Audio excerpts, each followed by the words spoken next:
Parthenium hysterophorus असं त्याचं नाव आहे. आयात होणारा गहू इतका खालच्या प्रतीचा होता असं म्हणायचं की तिथे डुकरांना जो गहू खायला घालत तो भारतात पाठवलं जायचं. त्यावेळी काँग्रेसचं सरकार होतं. ते सरकारच्या माध्यमातून तो गहू लोकांना वितरित केला जायचा.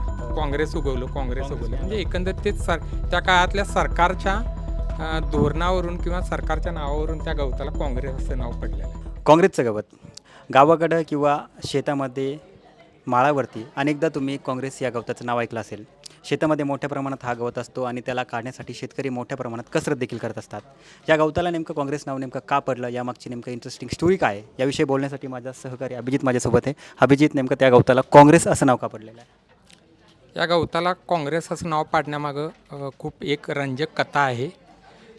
पहिला याचं सायंटिफिक नाव तुम्हाला सांगतो, तर पार्थेनियम हिस्टोरोफोरस असं त्याचं नाव आहे, जे अमेरिकेत सापडायचं. 1950-60च्या दशकात ज्यावेळी भारतात दुष्काळी परिस्थिती निर्माण झाली त्यावेळी आपण अमेरिकेकडून गहू आयात करायचं ठरवलं. ते PL 480 या कायद्याअंतर्गत आपण लाल गहू भारतात आयात केला. तो अमेरिकेतून आयात होणारा गहू इतका खालच्या प्रतीचा होता असं म्हणायचं की तिथे डुकरांना जो गहू खायला घालत तो भारतात पाठवलं जायचं. त्यावेळी परिस्थिती अशी होती की भारताला तो गहू आयात करावा लागला. त्या गव्हाच्या माध्यमातून काही बिया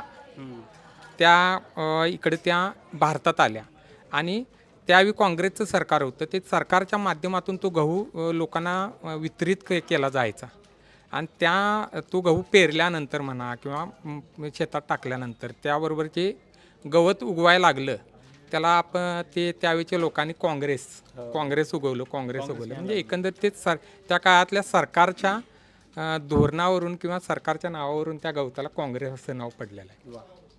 तर अतिशय इंटरेस्टिंग अशी काँग्रेस गवताची माहिती अभिजित सरांनी आपल्याला सांगितलेली आहे.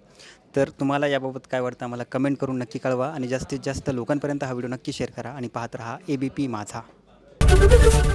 ABP माझा, उघडा डोळे बघा नीट.